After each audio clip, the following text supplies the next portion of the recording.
Fala galera, beleza? TM News na área, TM News com muita informação para a gente falar aqui de Vasco.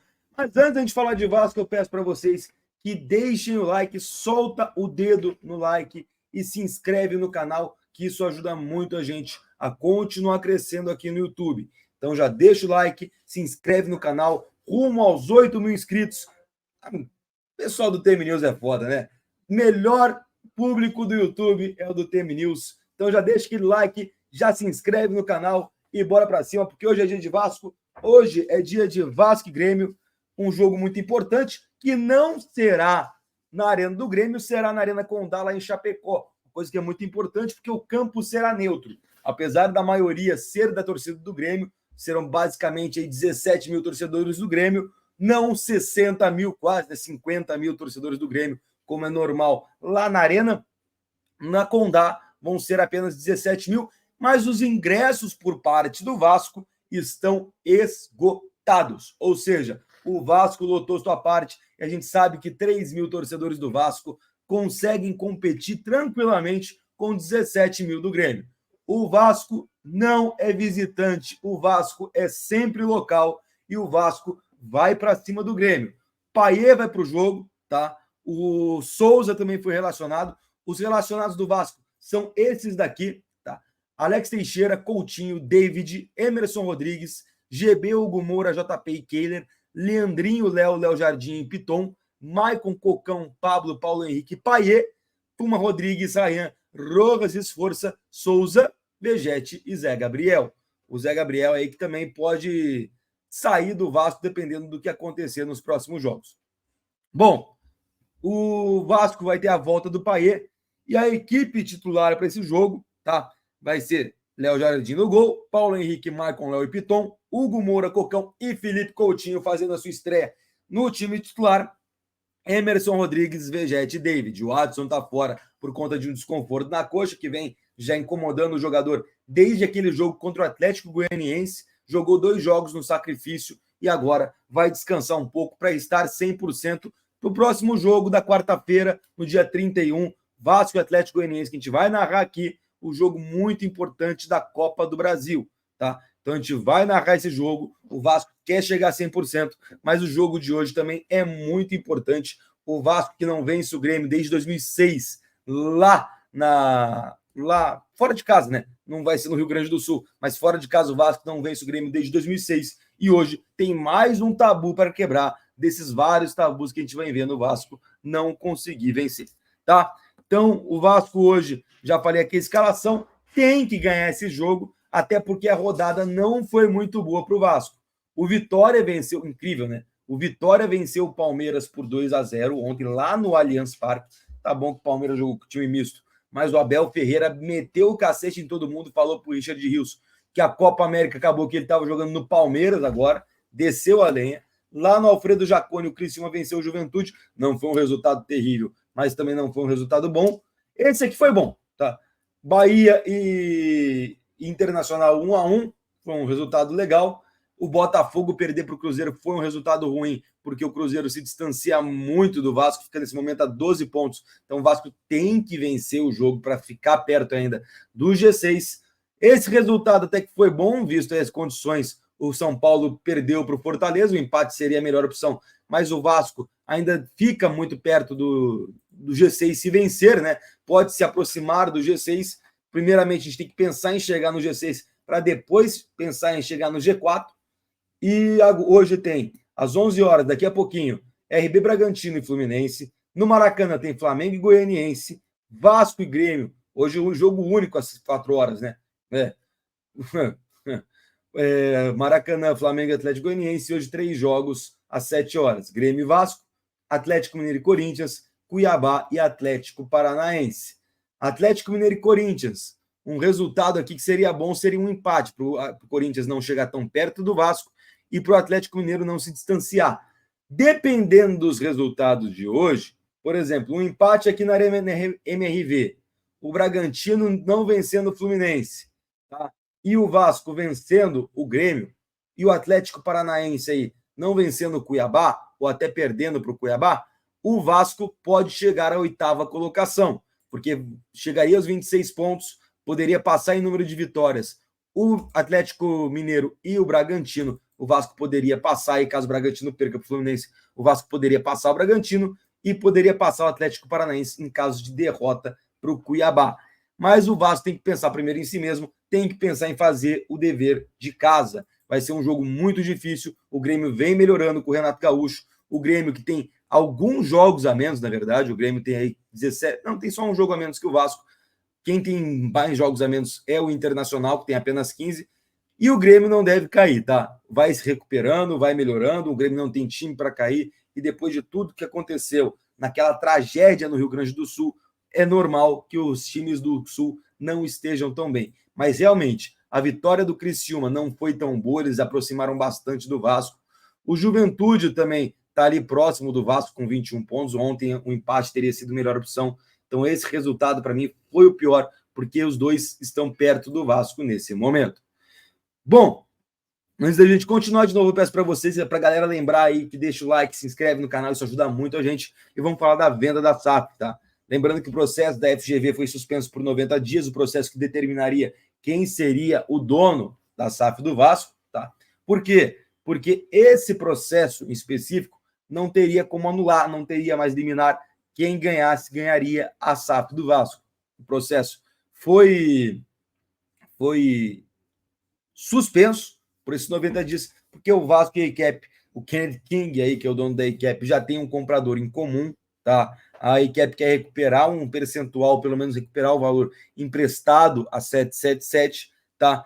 E a empresa teme que o Vasco vença essa ação, porque o Pedrinho está muito bem respaldado e eles fiquem sem nada. Porém, eles estão tendo uma ótima relação com o Pedrinho, desde que entraram, desde que assumiram a 777, não tem problemas, estão cedendo bastante coisas ao Vasco, inclusive rasgar o contrato atual de SAF, tá? O Vasco vai fazer um novo contrato de SAF, parece que um comprador em comum já foi encontrado, as negociações na semana já começaram, e todas as partes, tá, esperam solucionar nos 90 dias, dentro desses 90 dias, essa venda da SAF. Não é um processo fácil, vai ter muita negociação, já falei aqui, Pedrinho quer colocar algumas cláusulas para o Vasco se proteger de um novo investidor. Caso o cara não comece a fazer um trabalho legal, caso o cara comece a sacanear, o Vasco está respaldado juridicamente para não se ferrar. Então tem que ter investimento, tá? Tem que ter planejamento de futebol e esse planejamento tem que ser cumprido. Se o cara quiser que o Vasco seja campeão da Libertadores, estipular esse contrato, o Pedrinho vai respaldar o Vasco. Se o caminho não for esse rumo que estiver sendo tomado, se o rumo não for esse, o Vasco pode recuperar parte das ações. Porcentagem de ações vendidas também será um ponto que vai ser negociado. Então, vamos ficar de olho e assim que a gente souber qualquer informação, a gente vai trazer para vocês. Mas é um processo que está muito no começo e em 90 dias esperam aí ter finalizado essa venda da SAF do Vasco. O JV, tá? O João Vitor volta no jogo contra o Fluminense ou o Criciúma no dia 8, ele já está liberado para jogar, então está perto também da volta do João Vitor, tá? Questão do zagueiro aí que está para ser contratado também, mantido em sigilo. Essa semana a gente deve ter novidades, talvez até o anúncio, dependendo das conversas, o que forem feitas aí, dependendo da situação, podem ter aí um anúncio do novo zagueiro do Vasco.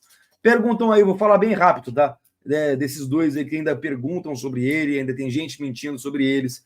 Michael não vem, Mina não vem. Michael, conversei com pessoas lá da Arábia, com jornalistas que estão trabalhando na Arábia Saudita, todos me falaram a mesma coisa. O Michael, nesse momento, não sai, pelo menos até a contratação do Vitor Roque, que está sendo tentada pelo Al Hilal. Por quê? O Michael não tem um substituto à altura ainda.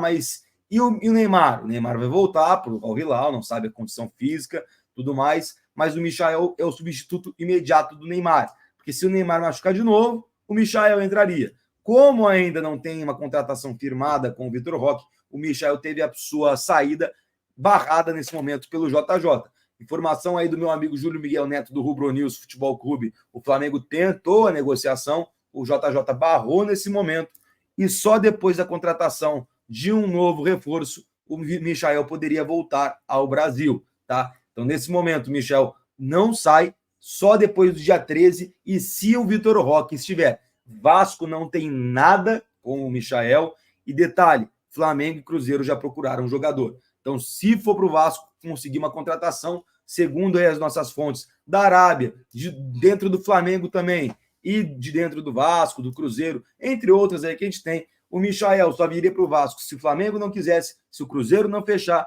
e se nenhum outro clube procurá-lo, porque ele tem muito carinho, muita gratidão pelo Flamengo, da guinada que deu na carreira dele ter jogado no Flamengo. Então, o Michael só vem para o Vasco em última circunstância. É muito complicada a situação do Michael para o Vasco. E agora vamos falar da Sabar e do Mina, tá, gente? Não tem nada, o Vasco só consultou há um tempo atrás, pensou em fazer uma proposta, na hora que soube dos valores, não rolou. E isso a gente falou aqui há muito tempo, a gente vem falando. Tolói também, a gente não vem, a gente já falou sobre isso, Tolói não tem nada com o Vasco, Tolói não foi procurado, na verdade foi procurado, mas não para assinar contrato, não para negociações. O Vasco procurou saber do jogador e, segundo as informações que a gente tem, o Vasco recebeu a resposta. O Tolói vive o seu melhor momento na carreira aqui. Não vai sair, vai jogar o UEFA Super Cup, vai jogar a Champions League. A Atalanta tem pretensões de vencer o italiano ou a Copa da Itália nessa temporada. A Atalanta pensa em chegar pelo menos às quartas de final da Champions League. É um projeto que vem crescendo na Itália. Então, não, o Tolói não vem, não tem nada com o Tolói. O Vasco apenas especulou, perguntou do jogador, mas nada além disso. Assim como o Vasco faz com muitos jogadores por aí, especula, pergunta para empresários, pergunta para os clubes, e não só nem postos na mídia, porque às vezes o nome não é tão grande, ou às vezes não vai dar audiência, mas o Tolói é um cara que dá audiência. Então a galera começou a falar, mas o Tolói não tem nada com o Vasco, não vem para o Vasco, não sai da Atalanta agora. Vamos falar das saídas, então? Vamos falar das saídas? O Vasco quer mandar 4 jogadores embora, tá? Na verdade, são 5, mas 4 já estão meio que encaminhados. Um deles é o Rossi, tá? Que deve sair por empréstimo para o Paysandu. O Vasco, pelo jeito, vai ter que pagar 50% do salário ainda. Porém, para pagar esse 50% do salário, a negociação está um pouco empacada nesse momento por conta disso. Para pagar os 50%, o Vasco está tentando colocar uma obrigação para o Paysandu de compra após o final do empréstimo. Ou seja, a gente vai pagar os 50% até o final do ano, mas vocês, ao final do ano, têm que comprar o Rossi. Está empacado, o Paysandu está querendo colocar opção de compra com uma cláusula de obrigação, caso o Rossi cumpra algumas metas, tá? E aí está sendo negociado. Até o final dessa semana a gente deve ter uma nova informação sobre isso. O Serginho, que estava muito perto de ir para o Criciúma, parece que vai para o Goiás, tá? Agora a questão vai ser empréstimo ou venda. O Serginho gostou, parece que vai ser venda, gostou da proposta do Goiás e devemos também ter uma resolução nessa semana. O mais complicado é o Galdames, que está sendo negociado com a Universidade de Chile também por empréstimo, o Vasco pagando de 20% a 50% do salário do jogador, mas o salário é muito alto. A Universidade de Chile também, o Vasco está tentando colocar uma cláusula de obrigação de compra, quer se livrar do jogador.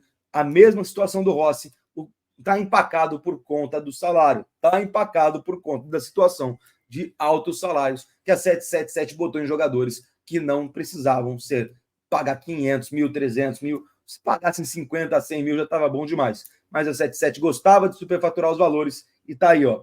Mais um jogador que o Vasco tenta se livrar. O último aí, que é um pouco mais difícil de sair nesse momento, é o Praxedes, tá? É o 4º jogador aí que o Vasco quer devolver, tentou devolver para o Bragantino, mas o Bragantino não quis. Então vai ficar no Vasco até o final do ano. Porém, Zé Gabriel, o Vasco busca também um comprador, diferentemente de Serginho, Rossi, Galdames e Praxedes, que são 4 jogadores que não fazem mais parte, tá, dos planos do Vasco para a temporada. O Zé Gabriel ainda faz. Porém, o Vasco já procura negociar o jogador. E se aparecer um comprador ou um empréstimo para o jogador nessa janela, o Vasco não vai dificultar, vai facilitar a saída do jogador, que também não vem tendo bons resultados. No passado teve uma fase boa, mas depois disso, zero. Gente, o vídeo de hoje foi esse. 6h30 a gente começa com o pré-jogo. Vamos até depois do jogo, vamos até o final da entrevista do Rafael Paiva. Então hoje tem muito Vasco ainda para sair, tá? Para vir, para vocês assistirem. Peço para vocês que deixem o like, solta o dedo no like, que ajuda muito, se inscreve no canal. E hoje, 6h30, eu te espero aqui para a gente narrar Vasco e Grêmio, para a gente conversar naquele pré-jogo. Um grande abraço, deixa o like, se inscreve no canal e até daqui a pouquinho.